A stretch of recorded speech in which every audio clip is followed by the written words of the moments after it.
So, welcome everyone, and thank you for joining Tricycle's online practice session today. I see people starting to come in. We have about 300 people so far, so welcome to everyone. I'm really happy to introduce Elizabeth Mattis Namgyel as our guest today. Elizabeth has studied and practiced the Buddha Dharma for 35 years under the guidance of her teacher, Jack Kornfield. She is the retreat master of Samten Ling in Crestone, Colorado, and has spent over 6 years in retreat. She holds a degree in anthropology and an MA in Buddhist studies, and she's the author of The Power of an Open Question, The Buddha's Path to Freedom, and The Logic of Faith, The Buddhist Path to Finding Certainty Beyond Belief and Doubt. And she also has a new podcast released recently called Open Question, where she explores deep questions to live by with accomplished practitioners of diverse wisdom lineages. So I'll say a few notes about our call today. We're on a Zoom webinar, so the participant audio and video are off. We are recording the session for anyone to watch afterward. You can view these recordings and the schedule for the upcoming sessions at tricycle.org/live, where you can also make a donation to support our free offerings during this wild time we're in. At the end of today's session, we'll have some time for Q&A. So you can post your questions in the Q&A panel below the video screen, but we'll also invite people who would like to come on screen and ask questions live with Elizabeth, in which case you will be part of the recording. So if you're interested in doing that, when we get to the Q&A part, you can raise your hand in Zoom. So we'll make mention of that again closer to the Q&A time. But for now, thank you so much to you, Elizabeth, for joining us today, and I'll turn it over to you. Okay. Well, hello, everybody. So nice to connect with you. And I hope this finds you all safe and well. And I hope you're experiencing just a very deep, fundamental sense of well-being. And we are having some really tough collective experiences. And also some individual experiences. I think everybody's having a different experience in the way that they're dealing with their life and their life circumstances, and just talking to people and even really just imagining what people are going through. I suspect there are times when you're feeling very lonely or isolated. And there are times that maybe some of us are feeling crowded and claustrophobic because we're staying in such small spaces with many people, with our families. People I know are feeling a lot of anxiety about work and about their health. And, some of us are just crazy busy trying to get work online and dealing with technology and all of that. And there's kind of a sense of feeling restricted, as in a loss of agency. This is something that I've been thinking about lately, this notion of agency or a loss of agency in this kind of situation. And when I say agency, when I use that word, excuse me, I'm referring to the power to choose. The power to choose, or a sense of efficacy, or the ability to create change or help others in a situation where maybe we can't. We often feel a loss of agency, which is really frustrating and difficult. So personally, when I've challenged in my life, and what I'm feeling right now too, there are many challenges arising, I ask myself, what kind of choices do I have? What agency do I have? How can I be effective?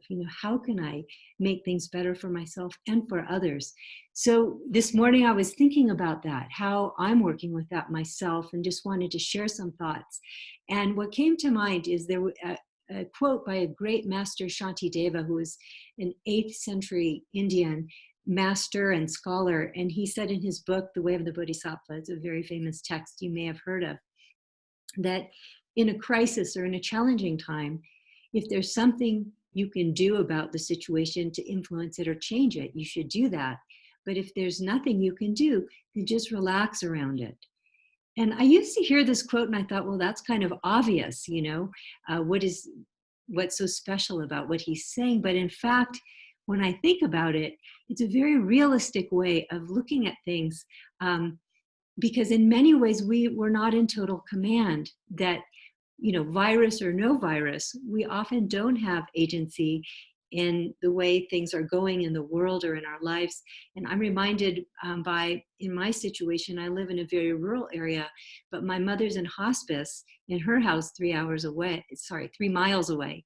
So I visit her almost on a daily basis. And I'm reminded, wow, this is where we all go. It reminds me of impermanence and the fact that we're going to die and there's nothing we can do about it. And there's this kind of deep acceptance that starts to emerge, which is really powerful. And actually, we have a sense of agency when it comes to acceptance. Like, we can fight it, we can want it to be different. We could wish that we're, back at work or outside, or the situation was different. But in fact, in some ways, there's not much we can do about certain things. We can't change them. And the ability to accept in a very deep way is very profound. And it's a choice that we have. We can struggle or we can accept that. So I've also identified a choice in this situation for myself. And that is that, a deep acceptance of where my mom is and, what the human condition is, and also around this virus. And when I find that I'm not accepting that, I feel the pain of that. So that's something to just play with and think about. But in other ways, we have a tremendous amount of agency because we live in the nature of relationship, and everything we do, we influence. We can decide how to be with the people that are in our lives or the circumstances we encounter just in a very basic way in our home. And one of the ways that we have a very powerful sense of agency is when it comes to working with the mind. And I think, the way we look at things determines what we see. So, for example, we might listen to the radio in the morning and hear some very disturbing statistics, or we look at our circumstances and they seem like, this will never end. But in fact, throughout the day, if we really look at our state of mind, sometimes uncertainty can create anxiety and depression in the mind. But sometimes uncertainty can give rise to creativity, surprise, and learning. This is all these incredible qualities of the mind, curiosity and so forth, have to do with not knowing, but they're very positive qualities. So how we poise our mind really determines how we relate to the world around us. And so in this way, meditation is one way that we can relate to our mind and find a sense of well-being and sanity despite the circumstances we find ourselves in. So I just want to share, probably today I will have time to share 2 short meditations that have been really helpful for me during this time. And so, I'm hoping that it can also support you. So let's work with the mind a little bit and see how we can find a sense of fundamental well-being despite our circumstances, despite the fact that things are uncertain. And then when we do so, we see that we really do have a sense of agency, and we do have a sense of power in our lives, and we can determine the direction in which our life goes. So the first meditation I want to introduce is very simple. It's often called calm abiding, but sometimes people call it tranquility meditation, or shamatha. It's a Buddhist term, Sanskrit word for calm abiding. And the purpose of this meditation is to create stability and elegance in the mind. And it gives us some infrastructure. All the methods of practice give our mind a focus and provide infrastructure for our awareness. Because if we don't have that kind of infrastructure, then our mind will be like a feather in the wind. It could get lost in worries about the future, or thinking about the past, or having kind of vague, unstable ideas about the present. And so, interestingly, when we look at the mind, we can't control the mind either. We don't really have agency over what arises in our mind, just like in life.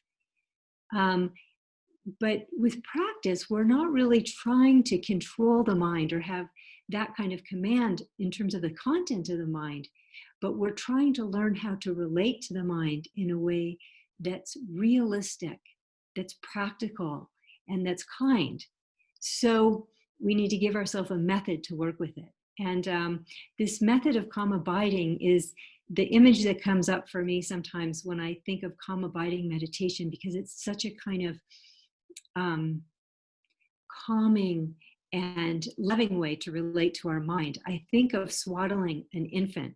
I remember when my son was born, and I remember sometimes when he would be crying and didn't know how to process because at a pre-verbal stage, the child doesn't know what's going on. So I remember that my husband would wrap him or swaddle him very tightly in a blanket, and that it would give him a sense of comfort and support and stability in his world. So I think of this practice as swaddling the mind. Or giving the mind some infrastructure. So in this meditation that I'd like to do right now, I'd like to focus on the breath, which is a very common in many wisdom traditions, is to do a meditation that focuses on the breath. And the breath is naturally happening anyways, and sometimes we don't breathe as deeply as we could, especially in a time of crisis or anxiety. So before we get into the breathing part of it, I just want to remind you about how to work with the body in meditation. So you can sit on a chair with your feet on the ground or cross-legged. And I would suggest for this meditation to put your hand on your knees, because when we breathe together, we're going to be counting the breaths. And I find that counting is actually helpful for the focus. So every time you do a cycle of inhalation and exhalation, you just press one finger into your knee, and then you don't have to worry about the numbers, and then you move on to the next. So you can do this meditation with your eyes opened or closed. And generally we breathe through our nostrils, through our nose. So inhale, what I heard this morning or yesterday on Fresh Air, NPR Fresh Air, someone was talking about breathing and saying that when you inhale, it brightens and gives energy to the body and the mind. And when you exhale, it calms the mind and reduces anxiety. So sometimes we say on the out breath, just have a little bit longer out breath if you feel anxious or you're trying to relax. So that's the body, and then the eyes and the hands and the breath. Now for the mind, we always in meditation, in Buddhist meditation, I can say we never have aggression to anything that arises in the mind. That actually what arises due to causes and conditions. So we don't want to judge it or have aggression to this natural vitality. So whether something is unpleasant or pleasant, or one feels bored or dull or aggressive or whatever, I mean, it's limitless what can arise in the mind. We don't have to have aggression toward that. We want to be gentle and kind and non-judging toward what arises. Now here, in this meditation, the task is so simple that all we have to do when we feel like we're getting lost, so we're focusing on our breath, but we might find that we lose our focus and we start to get lost in the momentum of thinking. So when we notice that we're doing that, just bring it right back to our simple task of the breath and pressing the fingers into our leg and so forth, but with appreciation. So when you catch your mind wandering, it's amazing, and you should appreciate it, because the mind could get lost forever, but it doesn't. And so with the great joy of mind, seeing that you have this kind of mindfulness, this kind of recognition, you just bring your mind back to the simple task of watching the breath. So how we're going to watch the breath, we're going to do 3 cycles of 10 breaths. The first cycle, I want to ask you to simply focus on the sensation of the air as around the nose, as you experience it around the nose and the upper lip. So it will be very subtle, but it's a very narrow focus. And then I'm going to expand the focus after we do the first 10, and I'll just walk you through that. So if you want, you can just close your eyes. So I'll be staying with you and guiding this as you do it. So let's begin with this very narrow focus. So we're going to do 10 breaths with our hands on our knees, pressing each cycle, pressing a finger into our knee, and just focusing on the sensation of the air, touching our nostrils as it comes in and out of our body. And I'll begin with a gong, and then After 10, I'll ring the gong and I'll give you another instruction. So 3 cycles of 10 breaths.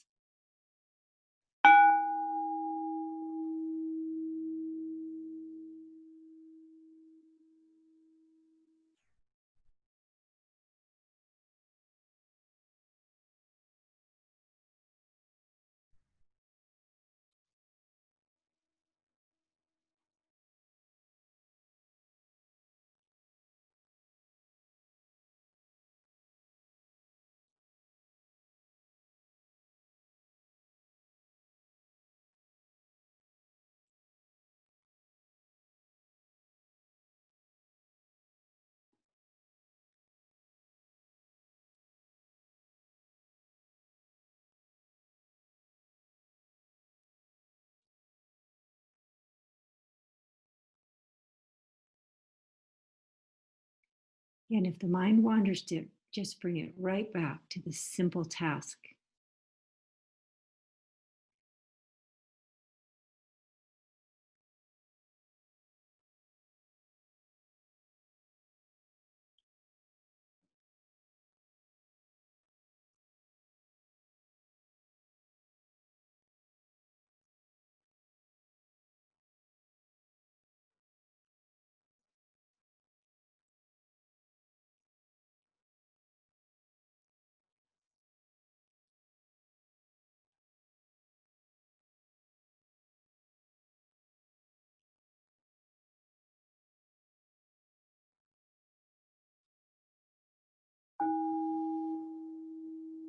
So if you want, you can keep your mind closed while I explain the next cycle of 10 breaths. So now we're going to expand our focus just a little bit. And we want to breathe through the entire body. So when we breathe, it's almost like we're opening a window and letting the air in, or letting the air blow through our body, our entire body. And you can feel, actually, when you breathe, your entire body actually is moving. So we're going to breathe through the body, and we're going to also let the breath move through our mind, our perceptual experience, our sensations, just our entire experience as a being. So let's do that. 10 breaths again, breathing, now expanding the breath to breathe through the body, breathe through the mind, creating a lot of space.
So again, you can keep your eyes closed and kind of keep yourself in your meditation. And the next and last instruction, the last cycle of 10 breaths, is to expand your breath to include the environment. So like you're breathing in and through maybe your room, maybe you can expand it out into through your city. Maybe for me, I was thinking maybe to include all of you, wherever you are, just to imagine. Use your imagination. It's very powerful to breathe and allow people into your space. I feel, even though I can't see you, that some sort of longing to connect, or some sort of wishing for the happiness of others. So to breathe and include everyone in your breath, the healthiness of your breath, the life of your breath. The inhale and the exhale, we'll do 2 of these and see how far you can expand to include maybe the entire planet and everything in it. So let's begin with these the last 10 breaths.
So I wanted to say one more thing about agency in relationship to this practice. In the Tibetan tradition, they often use the analogy for an untamed mind. They use the analogy of a wild horse, a limbless rider, a limbless rider sitting on a wild horse. When a person doesn't have limbs and they're on a wild horse, they can't rein in the horse, which is a metaphor for the mind. So when we have limbs and we have reins, which is the analogy we're using for the method of the practice, the calm abiding practice, we rein in our mind in this very healthy way. And that gives us agency. So I don't know about you, but I feel my mind is very relaxed and stabilized by having done just these 30 breaths just now. And the more we do this practice and take time to do such a practice, then our mind gets trained. This takes training, but it can have a very profound effect on the mind. So now that we've done this practice and the mind is more relaxed and stable, I want to also talk about another meditation. And this is something you can do. It's almost like you might call it a post meditation. It's something you can do when you're not even just sitting alone by yourself. But I found this is very helpful for when the mind gets anxious or afraid or impatient or shut down in some way. It's been very helpful for me in my life. So I wanted to share this with you. And all you need to do this, the only resources you need is some curiosity, some openness, and some discernment. The willingness to observe your life and your mind. So I was thinking that often our days are defined by the things that we have to do, or they're defined by what we hear on the news. For example, what we hear on the news can set the tone for the whole day. If we hear some really disturbing statistics, we'll carry that through our day. And it will be with us like a shadow or kind of a very vague, disturbed feeling. And it can make us feel very frozen.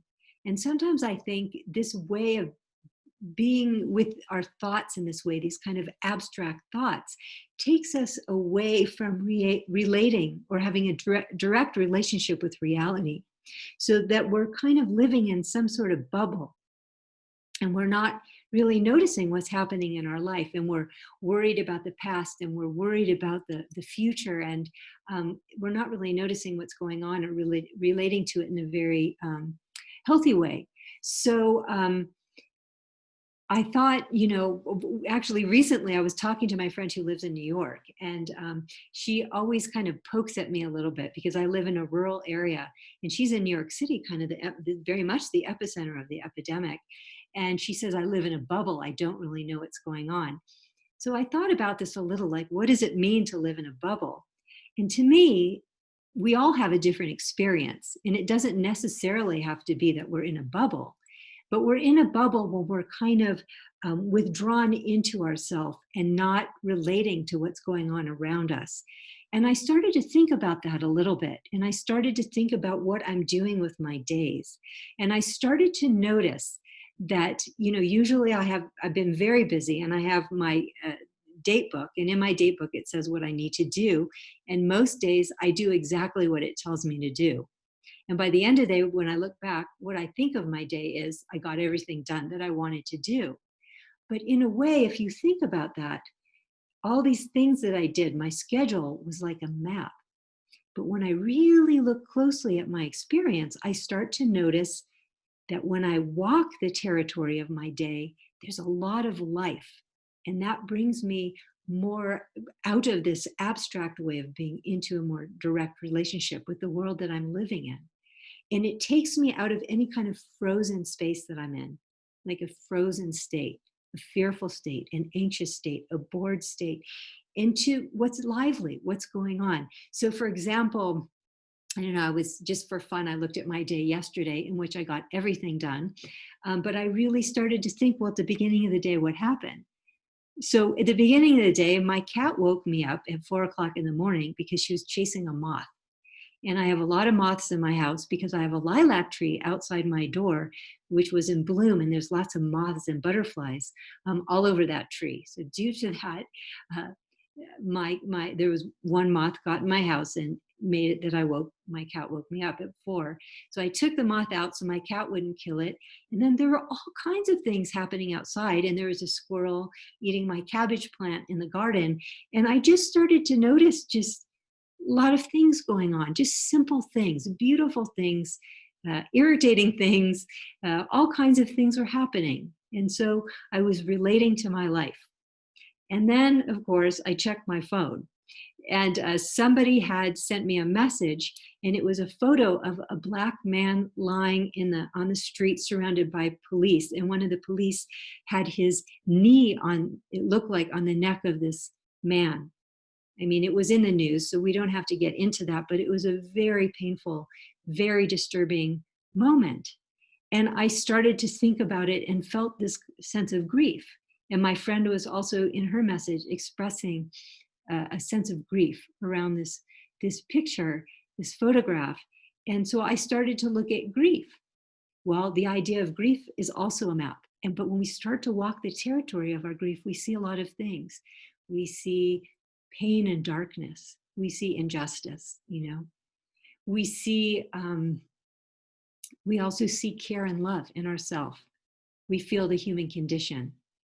There's so much going on. And so when we walk the territory of the map of grief, all of a sudden it opens up into this beautiful, not fearful, but compassionate place of very human place, very complex in a way, but very alive. So that takes us again out of these very abstract ways of being in life into a direct relationship with reality. So I was really appreciating my ability to bear witness to this very difficult thing that also happened. And then at the next moment, I was going to my mom's to celebrate my brother's birthday. And there was, talking about sharing memories and laughter and, all of that family time.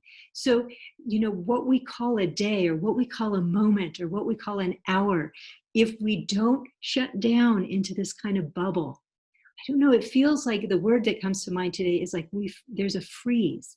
There's a freeze in our experience that we kind of cling to the map. But we don't look deeper into the territory, and we kind of keep ourselves in a more fearful, anxious, solid, frozen, concretized, reified state. And so I just wanted to share this with you because I notice when I start to look more deeper into what I call grief or anxiety or pain or truth or a statistic or an image, there's so much life in there. And we want to keep ourselves connected to life and not find ourselves just kind of closed in a bubble, which is so easy to do when we're so restricted and feel we have no agency. We feel we can't move freely. It was very difficult, what we're forced to do right now. But I've found that this is very meaningful, very purposeful, and it's a practice of sorts. And I'm thinking, well, we have a little bit more time left. So I want to do a meditation based on seeing that the map is not the territory, that our awareness of our experience keeps opening up into a more dynamic, more lively way of being with our own life, which is interesting and it evokes curiosity and creativity and possibility. Whereas when we shut down and think we know how things are, we get stuck and frozen in this kind of bubble-like existence. So let's just do a very short, I just want to suggest these things to you because maybe you can use them when you feel like you need to as tools. So I'm going to just lead you in a guided meditation and you can just follow along. I won't even explain it. You'll understand because of what I just talked about. So we'll do this for maybe, 5 or 10 minutes. So again, check your body and make sure that your body is relaxed, but with some energetic integrity to it.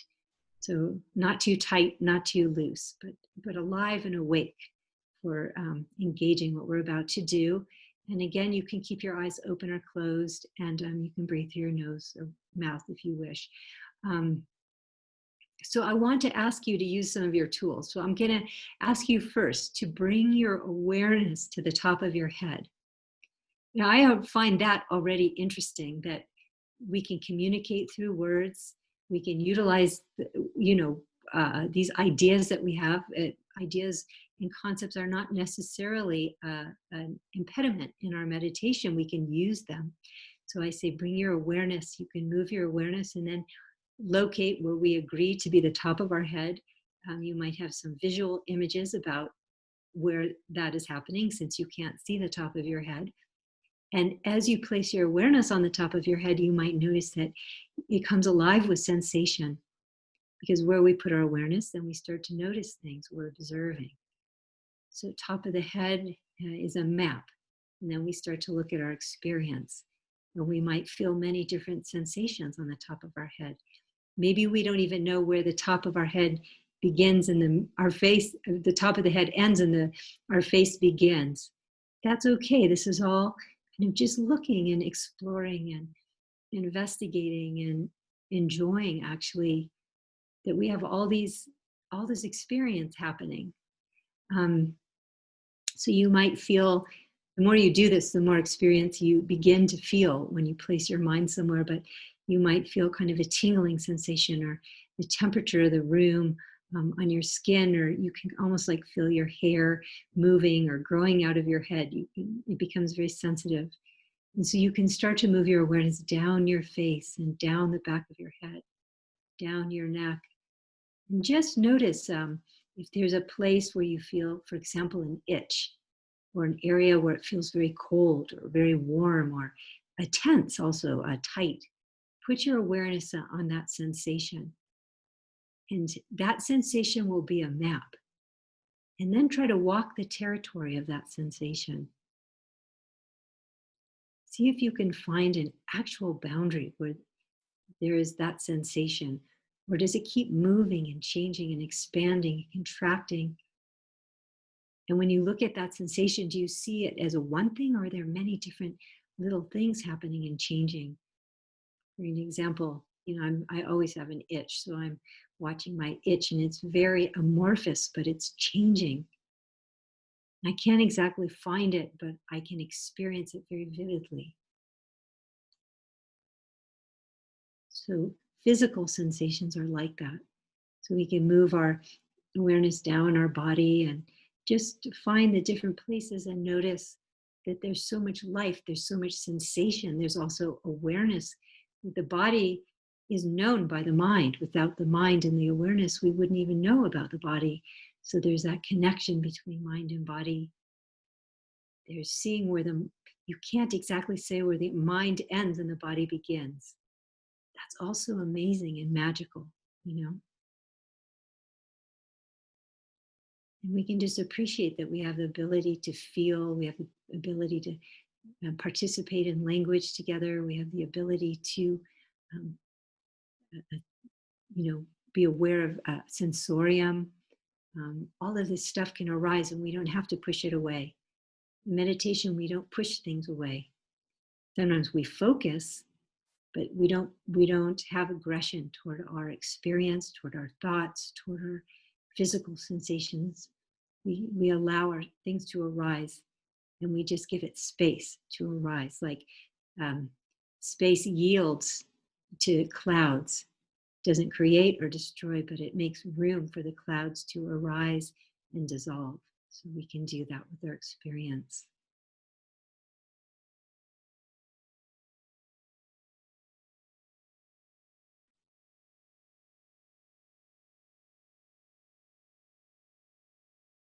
So now you might also want to look at a thought.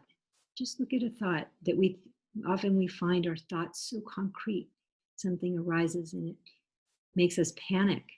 But just look at the nature of a thought and see, is it a singular thing or does it keep changing?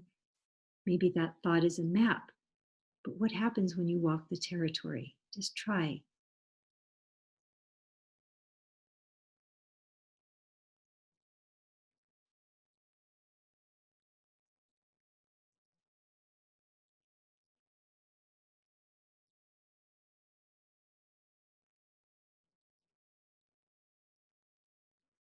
And with a thought, you might have some kind of sensation. It could be a pleasant sensation or dull, or it could be very agitated. Just look into that sensation as well and see, is that a singular thing you can find? Is it permanent? Or when you walk the territory of that sensation, do other experiences emerge from that? More life. Life is continuously opening out of the map into the territory.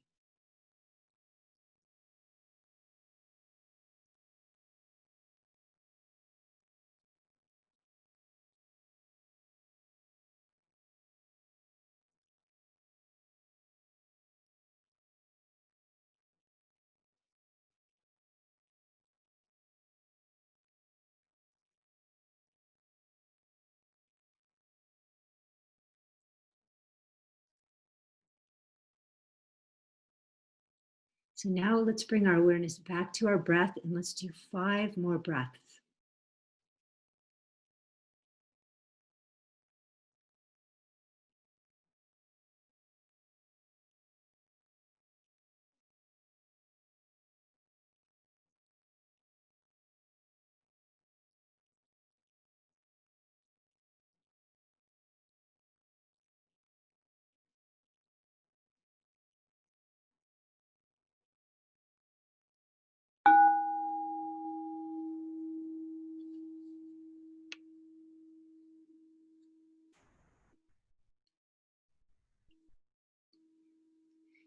So now we have, let's see, about 20 more minutes. And so I'd love to open it up, Danya, for some questions if people have some.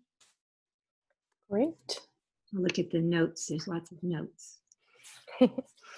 So yes, we'll invite everyone to ask questions now. We'll do that in 2 different ways, depending on your preference. You can use the raise hand feature on Zoom if you'd like to come on screen and ask your question live with Elizabeth. That makes it kind of fun. But there's also the opportunity to type in your questions in the Q&A panel. And I see we have a couple there. So I'll start with one from the Q&A panel now, and then we'll invite the first person who raises their hand next. So an anonymous person asks, what if the map and schedule you have to complete every day feels and is always too much, and you cannot let quote unquote life in because there's too much to do and you're afraid to fail? And then, inner tension, anxiety, and pressure builds up. And do you have any advice for this other than trying to breathe and calm the mind and try to trust? No. I can really relate to that because I just this whole shift of getting one's work online. For me, it's been really, really time consuming, and all this interfacing with the internet has just been like, there hasn't been a let up.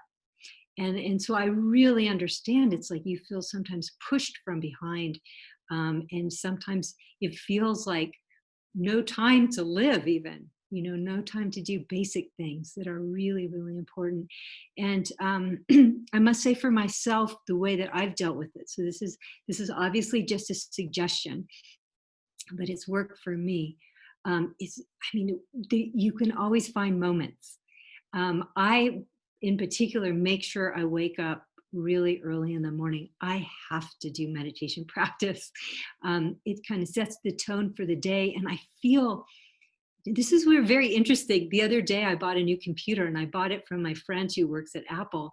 And she was telling me that, nowadays, the people think that computers are constructed to kind of break down after a few years. But she's saying actually it's not really true. What's happening is that the technology and people's websites and all the stuff that the computer is trying to process is getting more complex and overwhelming. And when she said that to me, I thought, I almost felt like she was talking about me, like as the computer needing to process all this complexity.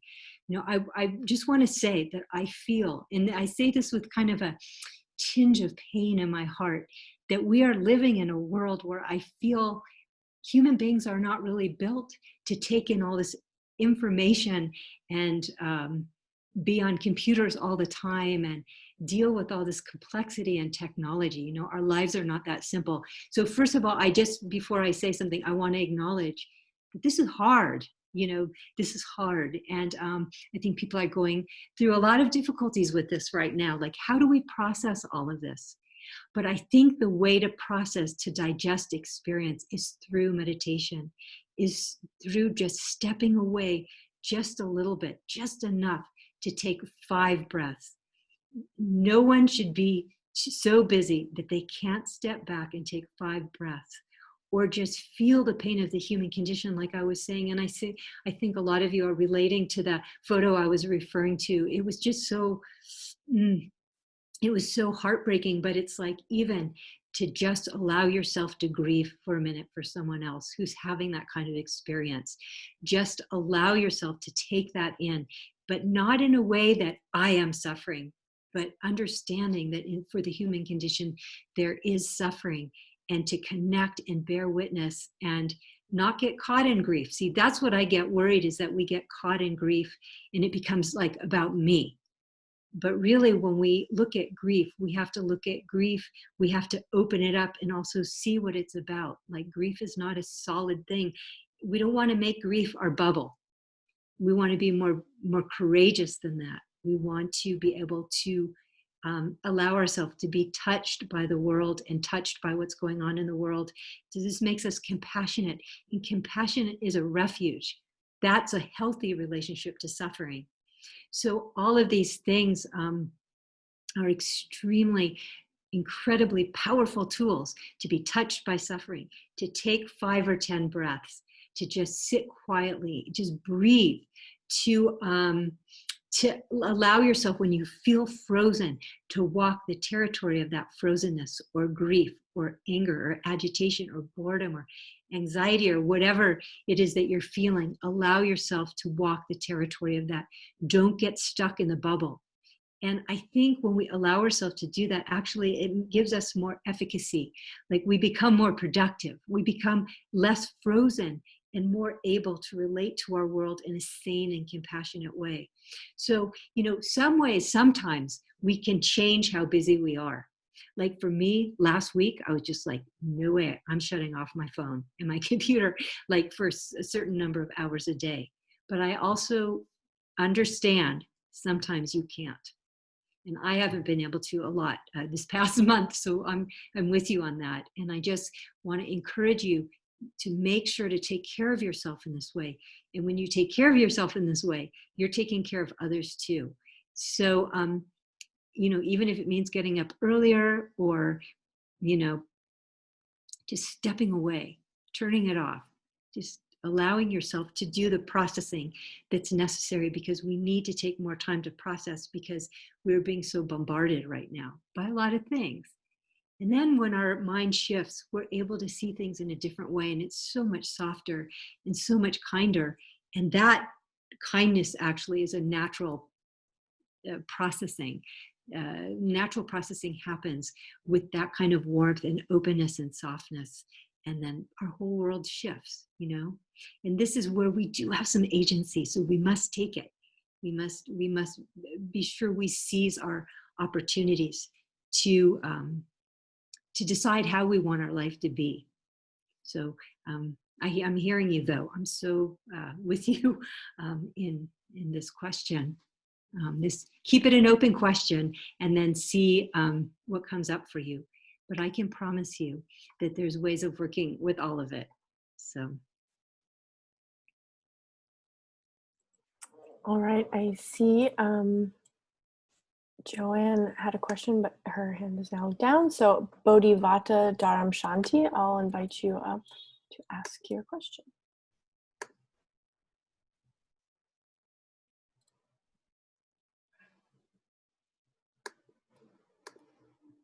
Bodhivata Dharma Shanti. That's a beautiful name.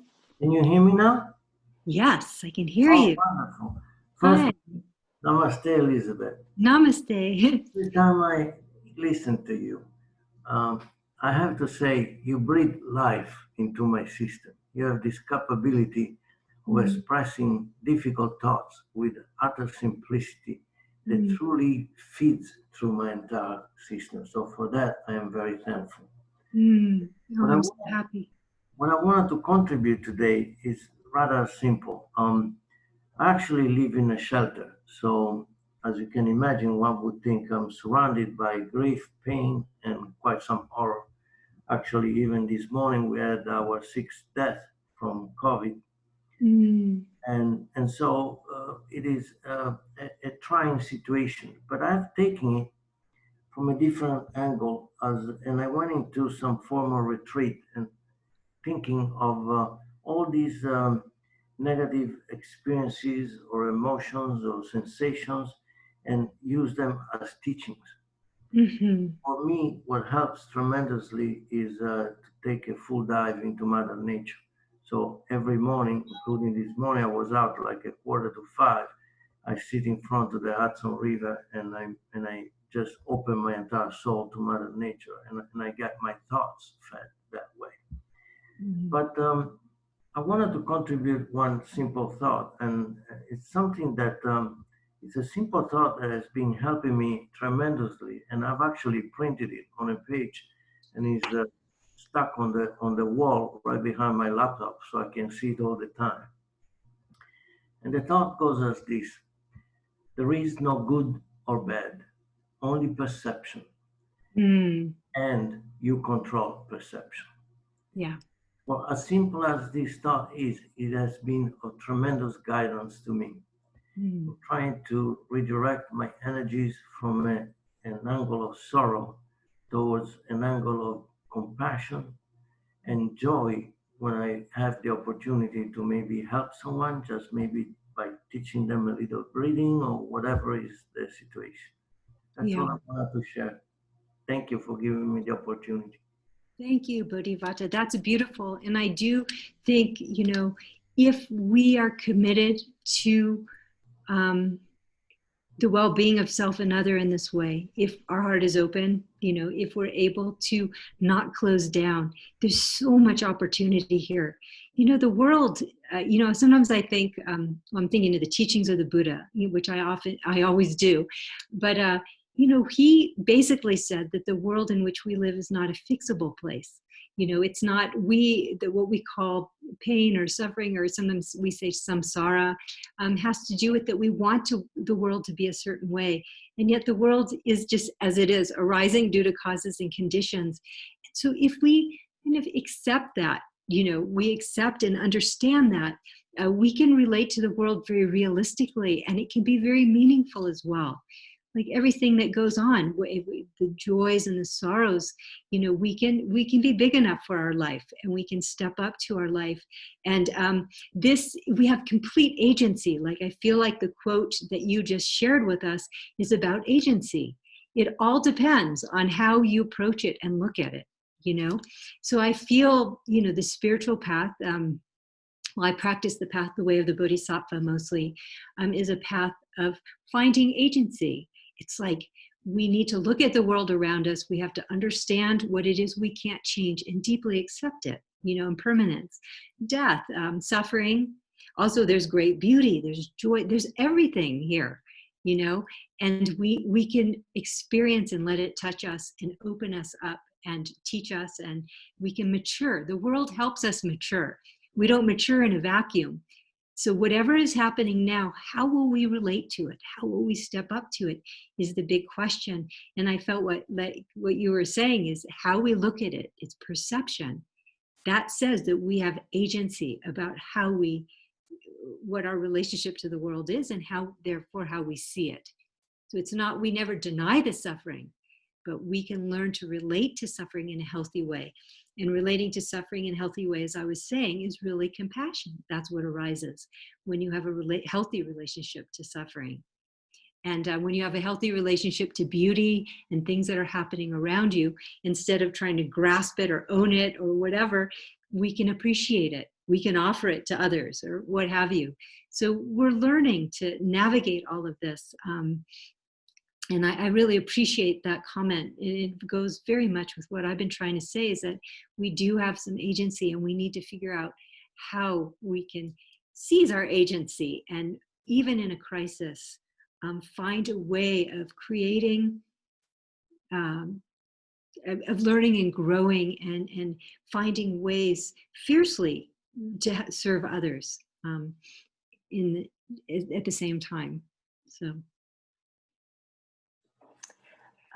Elizabeth, a few people have been writing in with questions about clarifying the map and the territory. So I'm going to read one person. Kathy asked a specific clarifying question that you might be able to confirm or comment on. Kathy writes, so the map is the dense, unexplored sense of our experience, and the territory is the lived experience of walking through it with curiosity and openness. Is that right? Good explanation. I don't have to say much now. Yeah, because when your mind is open, then you keep discovering new things, which is a very lively experience. And you make yourself bigger to accommodate your life. Sometimes we think life is too complicated. It's too scary. It's too, too complex for us, That's because we're looking at life as a map. A map isn't, life is not one thing. It's sometimes beautiful, it's sometimes scary, it's sometimes, we're learning all the time. Life is a dynamic experience, but we tend to shut down. And that's that bubble. Today, this is what I'm calling it, a bubble, where you feel kind of trapped and frozen because life is a certain way. But it's not. So if you can look at experience with openness, and curiosity, openness and curiosity protects you from shutting down. So I often say, the mind of an open question is a powerful state of mind, because when we ask an open question, we haven't shut down around what something is.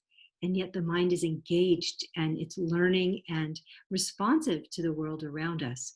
So I think the mind that's curious, open, and discerning is very, very powerful. So we should look toward those qualities of mind to help us get through these difficult times in our life, really in general, because it's a beautiful, I always enjoy my mind the most when it's open and curious and responsive to the world I'm in. And I always struggle with my mind when it gets caught in these concepts and I get stuck in the map. So I'm always looking for the territory in order to open myself out of those kind of stuck, closed down, experiences, because I don't think that's my mind at its best. So I hope that's helpful. This is a really good question. Or it was a good explanation of map and territory, actually. All right, I see we have Marin has a raised hand, so I'm going to allow you to talk. Marin, are you there?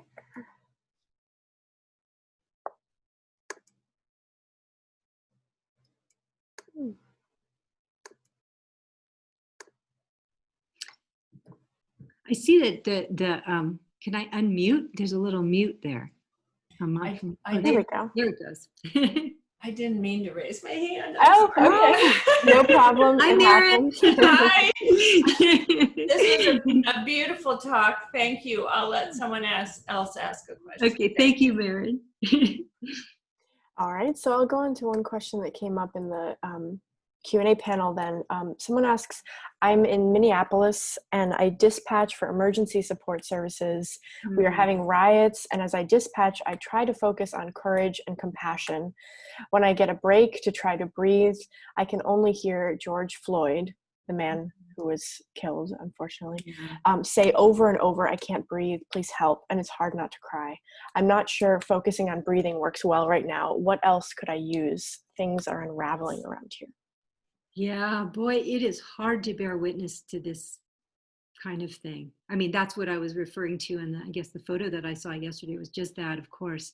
And sometimes we have to cry. I cried when I saw that photo. That was so painful. And just so the grief is there, and then you look in the grief, and you see also love. You see your own care. You see your own humanity.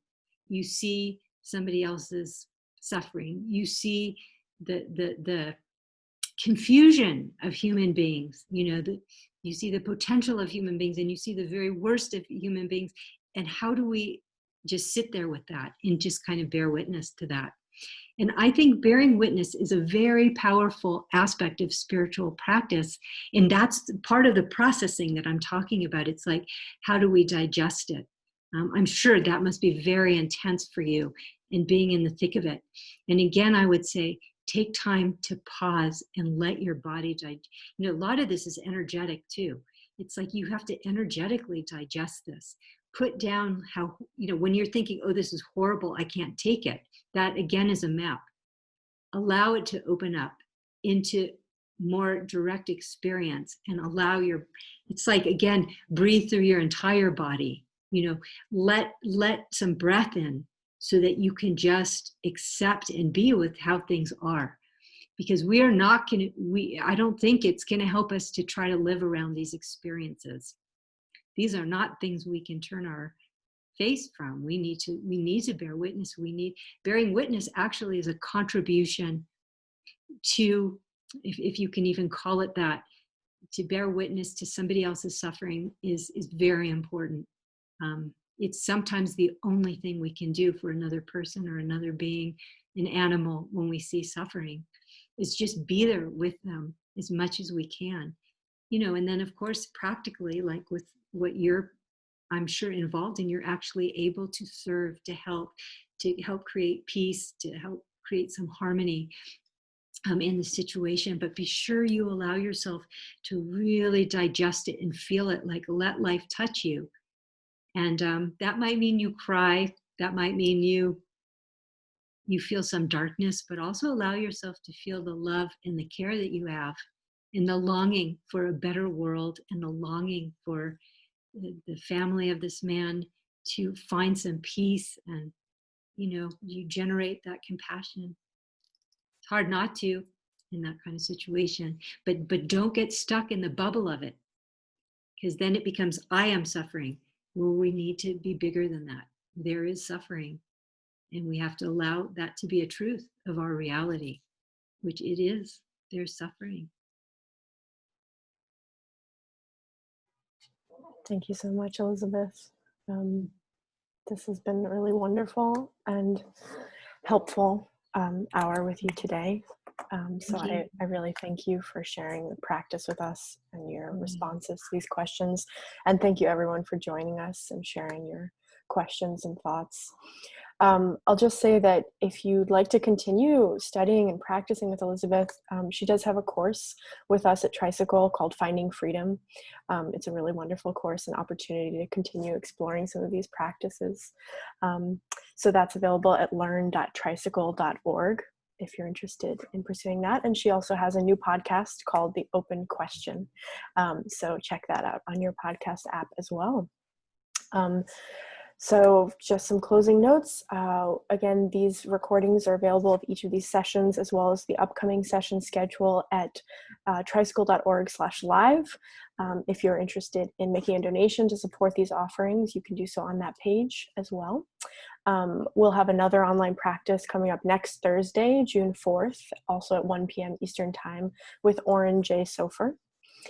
And I wish everyone health and safety in this time. And many thanks to you, Elizabeth, for being here with us today. Yeah, thanks for the opportunity. It's so good to connect with people. Even though you can't see them, you feel something really, I feel myself really, I feel connected to these people that I don't see. It's an interesting thing. Yeah, it's an amazing opportunity in this time. It's a very strange time, but yeah. And someone wrote in the chat, we can see you, there is a connection. So yeah, thank you. Invisible waves, right? So thank you, everyone. Be well. Yeah. Bye-bye.